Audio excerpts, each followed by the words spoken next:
Hey guys, Stock Saturday, and it's been a fairly red week in the markets, and I have slightly outperformed, surprisingly. Kind of thought when we sort of started to get some real downturn in the markets that I would underperform with obviously the crypto side, and gold maybe taking a hit, and I've sort of got semiconductors and potentially some risky stuff, but. Yeah, I'm down 0.8% for the week, about 3,000. Haven't added any money in just yet, but yeah, comparing to S&P, down 3.32% for the week. It's all down, about about 6-7% off the highs. I think intraday, it was slightly higher than that. And yeah, the Nasdaq was slightly worse. Did sort of tick up a little bit at the end of Friday. Sort of dropped to 19,801, and it sort of finished a little bit up. But yeah, 3.76% down for the week. And I think that did reach an official 10% correction again intraday. So yeah, we've had a little bit of correction, not nothing too much. I have made some purchases, spent a little bit of some of my cash, bought some ingredient, applied materials, BlackRock, CF Industries, and a little bit of evolution. All sort of still looking good to me. It's just price drops for the most part. So yeah, thought they looked good. Haven't really seen too much of a move in these sort of these non-crypto, non-gold stocks. Semiconductors sort of still quite volatile. Emerging markets sort of batting around, doing okay, but very very up and down. Euronext doing quite well off the back of German enormous, great big stimulus, €1 trillion stimulus for defence and infrastructure. So I call that money printing, which is good. And Euronext sort of, I guess, is going to be issuing a lot of that debt, so they get a lot of fees, and it's just Europe as a whole doing well. So all the trading, all the companies trading on the exchange do well. So yeah, they're doing okay. Would have been nice to have built the position a little bit more before it went up, but there you go. So it's the time of the month again for Bitcoin miner updates from me. Obviously, there's far more important things going on in the stock market, but obviously my position is heavy on Bitcoin miners, so I do put a lot of focus on them. And CleanSpark, as always, are sort of probably doing the best out of most of them. Very efficient fleet, and yeah, they mine an awful lot. 624 Bitcoin. Everyone sort of, you do sort of forget about it, but noticing that February is 10% less days than January. So you sort of immediately look and think, oh, 624. I think last month was actually just about the same, but they have increased hash rate. But a lot of other miners have been sort of dropping, 5 to 10% of Bitcoin from last month, and they are sort of pointing out, well, there's 3 less days in February than January. But yeah, CleanSpark have sort of pretty much maintained the 620 odd. So that was pretty good. Increased their total holdings to 11,177 as they only sold 2.73. So that's pretty good. They're still saying that they're on track for 50 exahash by the middle of or the end of June, and investing in the pipeline to support 60. So interesting. Fleet efficiency down to 17.07. That's pretty good. That's only slightly behind herein, who I believe are at 15, the most efficient public miner out there. So that's pretty good. And they got to 40.7 exahash. So yeah, all good numbers for me. And that 17.07 efficiency was average efficiency. They note by the end of the month they got to 16.82. So is continuing to come down. A lot of other miners sort of I would say not really focusing on this, still focusing on more the AI side and, sort of languishing around low to mid 20s. That's sort of, I would say Hive in particular, not particularly aggressively expanding, and so the fleet is rather old, and they don't have the good power cost that people like CleanSpark do. So yeah, very high cost to mine, and I can see why Hive has been struggling. The sort of hope is that a higher Bitcoin price over the next sort of 6 to 9 months solves all of that, and they should all do well. But we'll have to see. A lot of building still going on. Wyoming, Georgia, and Tennessee all still expanding. Tennessee, they're saying 48 megawatt air-cooled site should add about 3.1 exahash. They expect to see that come online early next quarter. So yeah, sort of by middle of, as they're saying, middle of the year, end of June, 50 exahash, which is rather a lot. 10 exahash in 3 months, which is more than Hive are currently. But there you go. So moving on to Riot, we've had the good with CleanSpark. Now we have to have yet again the bad. Riot sort of not looking particularly healthy, I would say. They're obviously focusing on less days in February and a slightly higher difficulty. Bitcoin produced come down from 527 last month to 470. Not particularly good. Bitcoin held, obviously they held all of it, so 18,692. A lot of people still, focusing on, oh, they've got more Bitcoin than CleanSpark. I don't see that as particularly positive. And then, yeah, deployed hash rate. Deployed has gone up 0.1 exahash in Kentucky and stayed exactly the same elsewhere. Operating hash rate went up slightly in Rockdale, has come down slightly in Corsicana. Not really sure what's going on there. It's a new facility, so I shouldn't really be having that coming down, but I guess they're maybe having to do some early maintenance or something. And Kentucky went up by 0.2. So, yeah, overall 0.1 exahash increase, where, CleanSpark are doing 3 or 4, and a lot of other miners are increasing. So, not great. Not a lot of power credits, 2.1 million down from 3.2 as we sort of get out of, get into more springtime. Demand response credits down to $700,000, and that's pushed all-in power cost up slightly. All in sort of about 3.6 cents, which, as I say, I think Hive are at about sort of 7 cents or so. So, yeah, they're a lot better than that, of course. But fleet efficiency, 21 joules per terahash, down from 21.1. So it's still not the best fleet. And they're obviously focusing on, yield on their Bitcoin and that sort of thing, how much Bitcoin per share they're increasing. And still a huge amount of focus on trying to sell the remainder of the Corsicana site to an AI,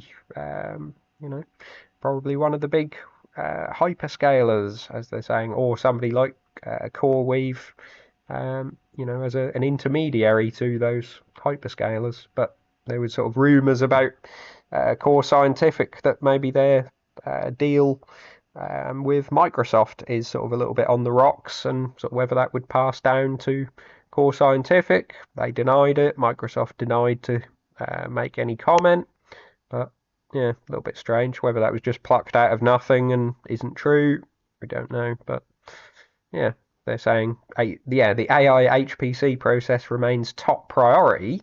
I would say it should probably be, a priority, but you're a Bitcoin miner. I still think Bitcoin mining should be top priority. So yeah, they have taken a bit of a hit and underperformed the rest of the miners in the last week or so.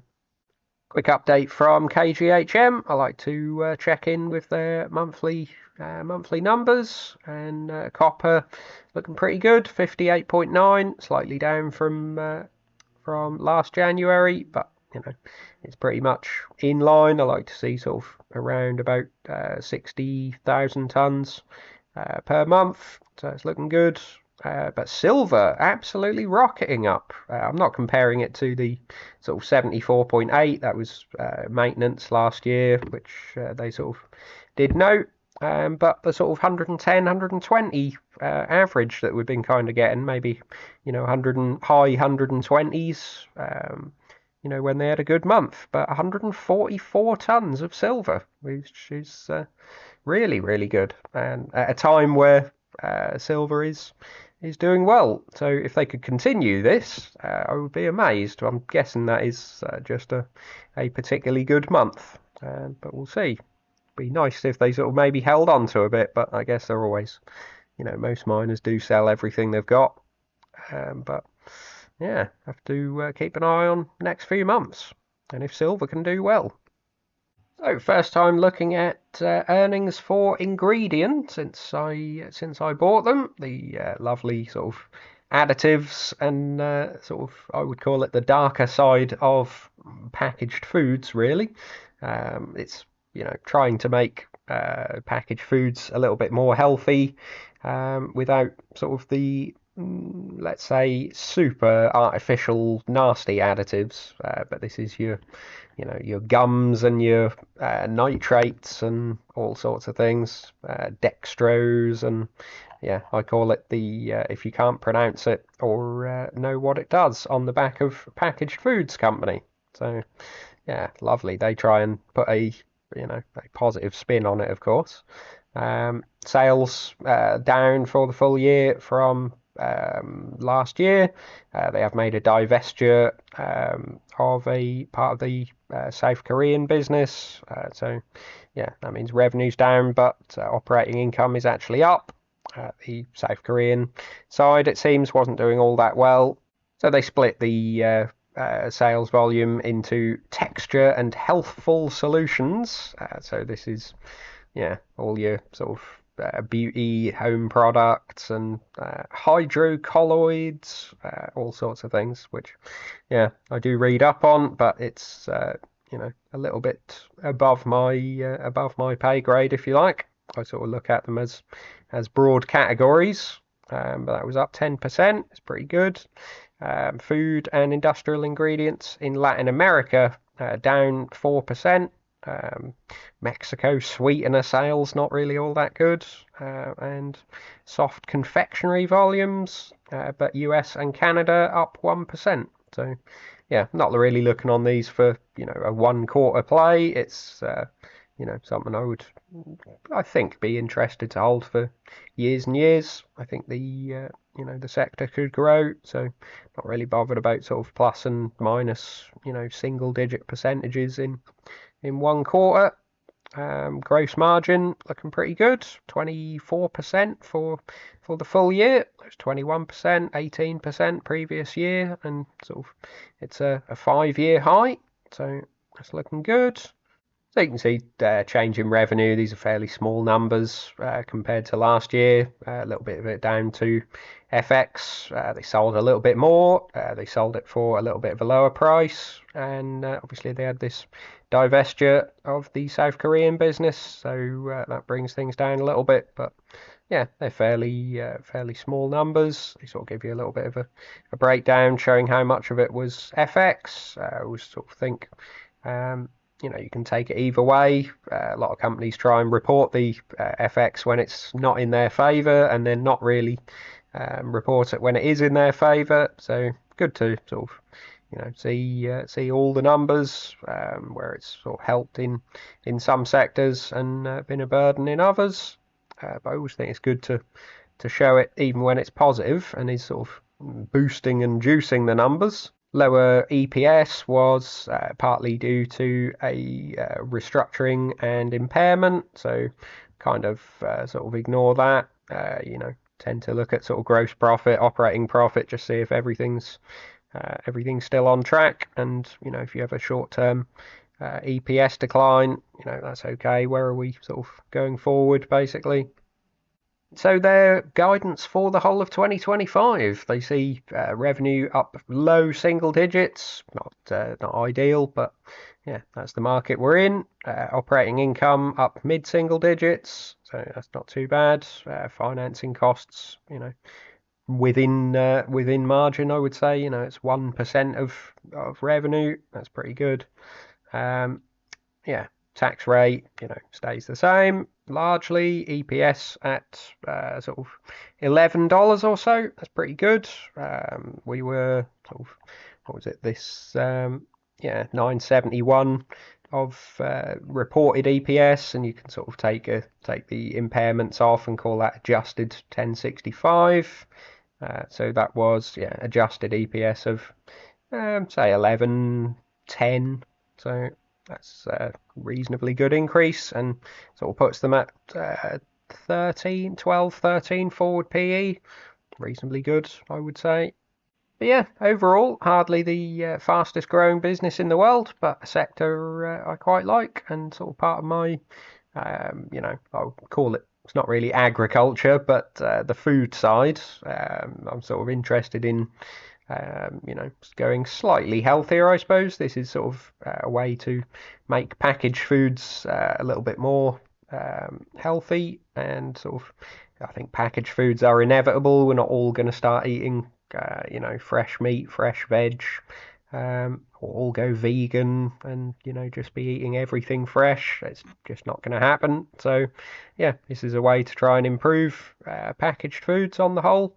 And then I have my sort of more actual agriculture side, and potentially looking to expand that as well. So we'll see. We'll see. It's not going to be, as I say, the fastest growing, but as we sort of get, switch out from crypto and gold and that sort of thing over the next few years, I'll be wanting to expand my, slower growing, but more steady sectors. So looking at economic news, we had a reasonable amount this week. Europe CPIs for February. It's preliminary because it was only March the 3rd, but slightly higher than expectations, but down from last month. So core CPI at 2.6%. They were hoping for 2.5, but it's still down. So, and getting towards 2%. So you can see why they're lowering rates. Headline at 2.4. So if they're saying they want 2, it's not too far away. A lot of people getting worked up about this GDP now figure being 2.8% now. Was expected to stay at sort of 1.5%. It should be noted that imports are deducted essentially from GDP. So front-running tariffs, basically. A load of people import a load of stuff before the tariffs hit, and that would be subtracted from GDP. So this doesn't mean a massive recession necessarily. That could pop right back up for Q2. EU unemployment rate stayed at 6.2%, although obviously it's much higher than the US's 4%. And then, we got ADP non-farm employment down quite a bit, really. Last month was revised slightly up, but it was expected to be 141. That was 77, so not great.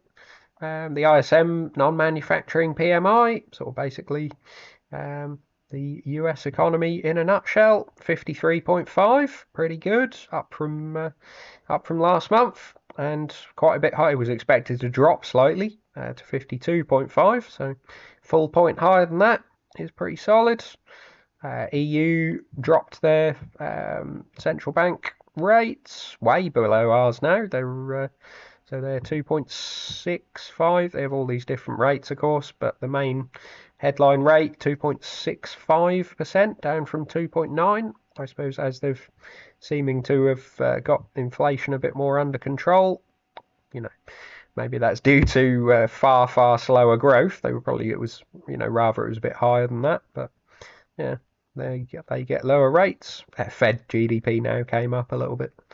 And then Friday, non-farm payrolls. So a lot of people were expecting this to be a a fairly weaker number than this. It was expected 159,000 jobs, and it was 151. So, yeah, pretty good overall. Last month was revised down from 143, but I think previous month was revised up 50,000. So, yeah, overall, look pretty strong. Average hourly earnings slightly higher than last month, but a bit lower than expected.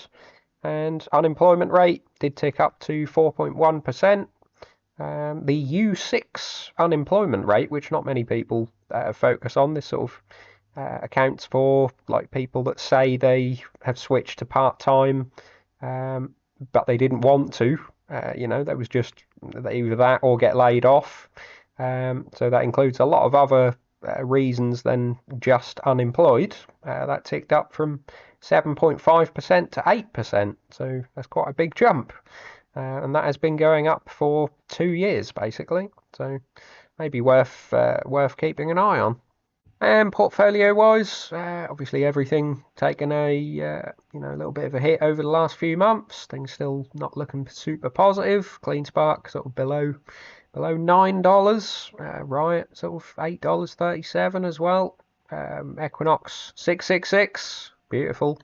Fresneo doing reasonably okay considering they're sort of very silver focused, and silver sort of not really performing as well as gold. So I was surprised to see them doing quite so well. A lot of FX turmoil at the moment, so it could certainly be that. And the sort of American Towers and Vici doing okay, really. American Tower was sort of way below 200 not so long ago again, and that's come above. Hive at $2, that is pretty awful. I'm getting battered on the options as well. But yeah, there you go. Still kept my Pan American Silver, considering sort of swapping that out for something else. But yeah, it's doing reasonably okay at the moment and sort of performing similar to my other stocks. But yeah, potentially a switch of that to something like Equinox, I think, going forward.